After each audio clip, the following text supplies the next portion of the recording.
Supply curve of a firm. Short-run supply curve of the firm.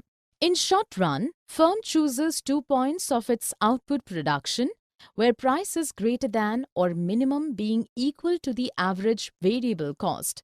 When price is less than the AVC, the firm stops production.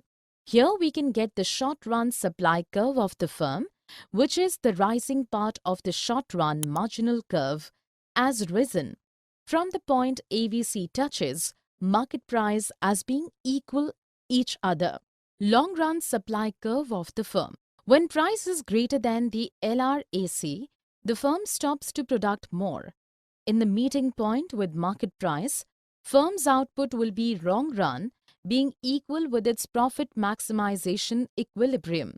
Like the short run, in the long run also, the supply curve can be seen by the same curve of marginal curve, which is rising from the price equilibrium point and where the LRAC also touches the market price. Shutdown, normal profit and break-even point and opportunity cost. After the SMC curve cuts down the AVC curve at the minimum level of the average cost, any further output cannot be possible.